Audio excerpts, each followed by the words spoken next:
Hello, আসসালামু আলাইকুম রহমতুল্লাহি ওয়া বারাকাতুহু। প্রিয় ভিউয়ার্স, কেমন আছেন? আশা করি সবাই ভালো আছেন। তো আজকে এমন একটা কীটনাশক নিয়ে আসলাম যেটা আপনারা ইউটিউবে সার্চ দিলে খুবই কম পাবেন, কিন্তু মানে হচ্ছে খুব ভালো, ব্যবহারে খুবই ভালো।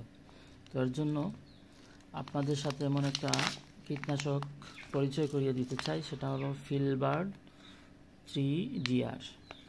এটা হচ্ছে 500 গ্রামও পাওয়া যায়, 1 কেজিও পাওয়া যায়। তো এটা হচ্ছে দানাদার কীটনাশক। এটার প্রাইস হচ্ছে 182 টাকা। তো আপনারা যদি এটা ব্যবহার করেন, এটা ব্যবহার করার নিয়ম হচ্ছে আপনারা স্প্রে করে দিতে পারেন, আবার এই পটাশ সারের সাথে ইউরিয়া এই সারগুলোর সাথে মিক্স করে ছিটিয়ে দিতে পারেন। তো আপনারা যদি এটা ছিটিয়ে দেন তাহলে কার্যকারিতা হচ্ছে অনেক ক্ষতিকর পোকা থাকে। এই পোকা থেকে আপনারা মনে করেন, আমরা অনেক সময় চিতা, এরপরে আরও অনেক কীটনাশক আছে, এগুলা ব্যবহার করে থাকি। তো সবচেয়ে ভালো হলো এটা, সব ধরনের মাজরা পোকা সহ যত পোকা আসবে সকল পোকাকে দমন করতে পারবে এই একটাই মাত্র ফিলবার্ড এই প্যাকেজটি।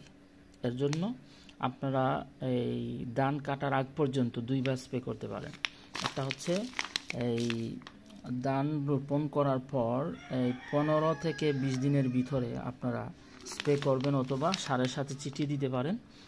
আর আরও 15 দিন পরে অথবা 20 দিন পরে আপনারা আরেকবার যদি আপনারা এটা ছিটিয়ে দিতে পারেন অথবা স্প্রে করে দেন, তাহলে আপনারা ধান খুব সীসা ধান থাকবে, কোনো চুষা থাকবে না, আর ফ্রেশ ধান পাবেন।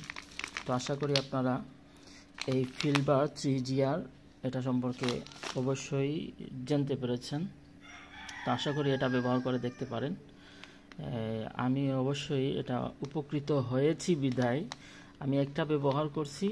এই ব্যবহার করার ফলে আমি খুবই স্যাটিসফাই এবং খুবই আনন্দিত, যার কারণে আপনাদের সাথে শেয়ার করলাম। আপনারা যদি এই মাজরা পোকা, আরও বিভিন্ন ধরনের ফড়িং ইত্যাদি, এইগুলা বাদামি হয়ে যাচ্ছে এবং অনেক পোকা ধানের পাতাগুলা সাদা সাদা বর্ণে আকারে খেয়ে ফেলে, তো সাদা সাদা হয়ে যায়।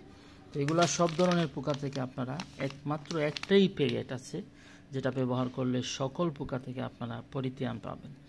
এর জন্য আমি দ্বিতীয়বার ব্যবহার করছি, তো ভাবলাম আপনাদের সাথে শেয়ার করি। তো অবশ্যই বন্ধুরা, যদি ভিডিওটি ভালো লাগে তাহলে অবশ্যই আপনারা আমার চ্যানেলকে সাবস্ক্রাইব করবেন এবং শেয়ার করবেন, লাইক করবেন এবং বন্ধুদের মধ্যে শেয়ার করে জানিয়ে দিবেন যে আসলে অনেক বিষয় আছে যেগুলো আমরা যখন ভালো হয় তখন এইগুলো আমরা শেয়ার করি।